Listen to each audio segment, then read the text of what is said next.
Hello students, class 10 के science में आज हम सारे बच्चों को ये कहना चाहते हैं कि क्लास 10 के साइंस में बायोलॉजी के हिस्से में कल हमने स्टूडेंट्स पढ़ा था मानव का पोषण जैव प्रक्रम के अंतर्गत। आज हम उसी जैव प्रक्रम के अंतर्गत मानव का पाचन तंत्र पढ़ने जा रहे हैं। स्टूडेंट, दुनिया का चाहे कोई भी जीवधारी हो, स्पेशली अपने भोजन का वो किसी न किसी तरह से पाचन करता है। और अगर हम देखें तो एक सबसे बड़ा और सबसे तीव्र ब्रेन रखने वाला जीव मानव भी अपने भोजन का पाचन करता है। तो उस पाचन में वह भोजन को ग्रहण करता है, भोजन का अवशोषण करता है, भोजन का पाचन होता है। उसके बाद स्टूडेंट्स भोजन का स्वांगीकरण होता है, अपचित भोजन का ट्रांसफर होता है बड़ी आंत के अंतर्गत। तो इस तरह से मनुष्य में पाचन की प्रक्रिया पूरी होती है। मनुष्य का पाचन तंत्र उसके मुख गुहा से स्टार्ट होकर एनस तक तकरीबन 8 से 10 मीटर लंबा होता है। 8 से 10 मीटर लंबाई वाला मनुष्य का पाचन तंत्र है।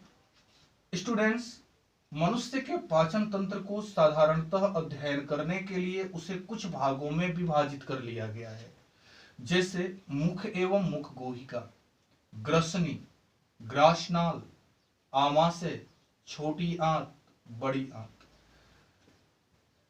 स्टूडेंट, लगभग 5 भागों में डिवाइड किया गया है मनुष्य के पाचन तंत्र को। पहले को मुख एवं मुख गुहिका कहते हैं, दूसरे को ग्रसनी कहते हैं, तीसरे को ग्रासनाल बोलते हैं, चौथे को आमाशय, पांचवें को छोटी आंत और नेक्स्ट को हम बड़ी आंत के नाम से जानते हैं। स्टूडेंट्स, आप सारे लोगों को मैं सबसे पहले बता दूं कि हम भोजन का जो ग्रहण करते हैं वह मुख एवं मुख गुहिका से करते हैं। हम भोजन को मुख गुहिका में ग्रहण करने के बाद भोजन को अपने दांतों की सहायता से कूंचते हुए उसमें लार का ट्रांसफर करते हैं। भोजन का बहुत अल्प पाचन लार के आने से मुख गुहा में होता है और उसके बाद वह ग्रसनी से होते हुए, ग्रासनाल से होते हुए आमाशय में जाता है। आमाशय में भोजन का काइम बनता है। काइम स्टूडेंट, ये हम अभी बाद में पढ़ेंगे काइम क्या है।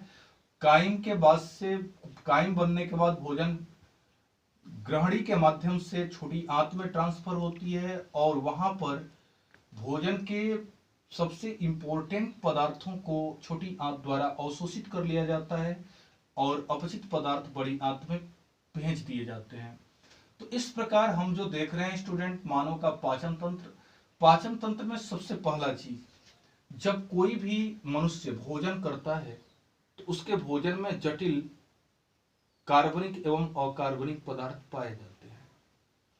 खास तौर पे सबसे जटिल कार्बनिक पदार्थ पाए जाते हैं, जिनके पाचन में टूट करके सरल घुलनशील कार्बनिक पदार्थों में वो विभाजित होते हैं। ये एक प्रक्रिया है जिसे हम पाचन कहते हैं। तो स्टूडेंट, अब देखो यहाँ पे हम मुख गुहा एवं मुख गुहिका की तरफ आते हैं।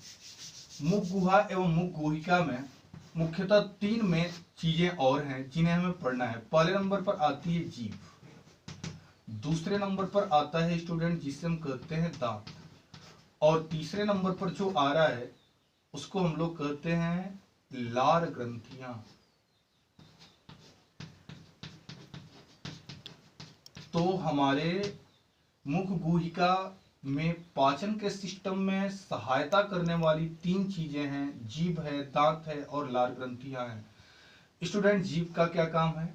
जीभ के मुख्यतः 2 काम हैं। पहला कि भोजन को या दांतों के पास ले जाने का काम करती है, भोजन को अपनी सहायता द्वारा दांतों के पास ले जाती है।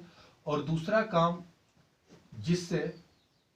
दूसरा काम है कि लार को भोजन में सानने का काम करती है।